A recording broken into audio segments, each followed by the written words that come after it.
ETV వార్షికోత్సవ కార్యక్రమం దాంతో అనుబంధం ఉన్న కళాకారులందరికీ పురస్కారాలు అందిస్తున్న సందర్భం. పురస్కారం అందుకున్న దేవ గాయకుడు ఎస్పి బాలసుబ్రహ్మణ్యం రామోజీరావుకు కృతజ్ఞతలు తెలపడమే కాదు, ఏకంగా పాదాభివందనం చేశారు. ఆ మహాగాయకుడు ఎందుకంత భక్తిభావం ప్రదర్శించారు గుర్తు తెచ్చుకుందాం రండి.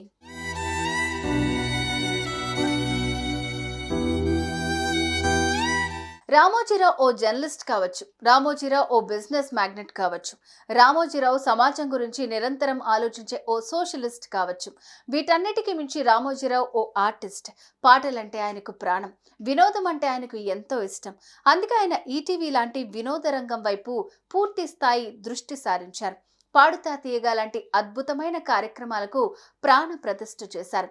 తెలుగు నేలలో సంగీత జ్ఞానం ఉన్న యువతీ యువకులను గుర్తించి వారికి కాస్తంత శిక్షణ ఇచ్చి వారి గాన ప్రావీణ్యాన్ని 10 మందికి పంచాలన్న సమున్నత ఉద్దేశంతో రూపుదిద్దుకోబోతున్న ఆ కార్యక్రమాన్ని నడిపించాలి అంటే అది ఒక ఎస్పి బాలసుబ్రహ్మణ్యానికి మాత్రమే సాధ్యమని రామోజీ భావించారు.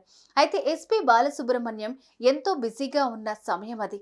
అదే విషయాన్ని చెప్పి నేను చేయలేను రామోజీ గారు అన్నా సరే పట్టుబట్టి ఆ కార్యక్రమాన్ని ఎస్పి బాలు నేతృత్వం వహించేలాగా ఒప్పించారు. యువతీ యువకుల గాన మాధుర్యానికి ఎస్పి బాలసుబ్రహ్మణ్యం విభిన్నమైన వ్యాఖ్యానంతో జత కలిసి అది ఎంత అద్భుతమైన విజయం సాధించిందన్నది పాటను ప్రేమించే ప్రతి తెలుగు బిడ్డకు తెలియని విషయం కానే కాదు.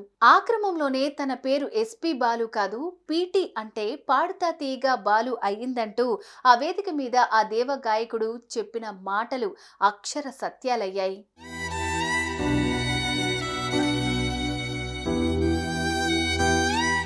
ఈటీవీ శీర్షిక గీతాలన్నీ ఎస్పి బాలసుబ్రహ్మణ్యం గొంతుకతోనే ప్రాణం పోసుకున్నాయి. పాడుతా తీగ కార్యక్రమం ఆయన ఆధ్వర్యంలో సాగటం ఆ సంస్థతో బాలు అనుబంధాన్ని మరింత పెంచింది.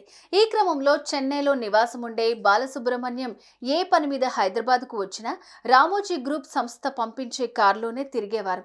ఆ క్రమంలో ఓ ఆదివారం బాలు భాగ్యనగరానికి వచ్చారు. ఎక్కడ పొరపాటు జరిగిందో కారు అక్కడికి చేరుకోలేదు. ఈ విషయాన్ని చెప్పేందుకు బాలు చేసిన ఫోన్ను ఏకంగా రామోజీరావే ఎత్తేశారు. బాలుగారు ఆదివారం కాబట్టి ఈరోజు ఏ డ్రైవరు డ్యూటీలో లేడు, అయితే ఒక్క డ్రైవర్ మాత్రం ఉన్నాడు, అతను వస్తాడు అంటూ చెప్పడంతో ఎవరా డ్రైవర్ అన్న బాలు ప్రశ్నకు ఇంకెవరు నేనే అంటూ రామోజీ చెప్పిన సమాధానం విని బాలసుబ్రహ్మణ్యం ఒక్కసారిగా సిగ్గుపడిపోయాడు. నో సార్, నేను ఏదో ఒక క్యాబ్ బుక్ చేసుకుని వచ్చేస్తా అన్న మాటకు నో చెప్పి రామోజీ తన కొడుకు కిరణ్కు కారిచ్చి ఎయిర్పోర్టుకు పంపించారు. బాలును హోటల్కు చేర్పించారు. ఈ ఘటన కళాకారులంటే రామోజీ గారికి ఉన్న గౌరవానికి చిహ్నం అంటూ చెప్పుకొచ్చారు బాలు.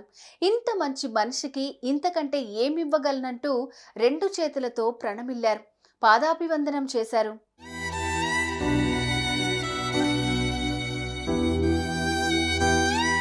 ఇది ఓ టీవీ సంస్థ యజమానికి పారితోషికం తీసుకుని సేవలందించే ఓ గాయకుడికి మధ్య జరిగిన ఘట్టం కాదు.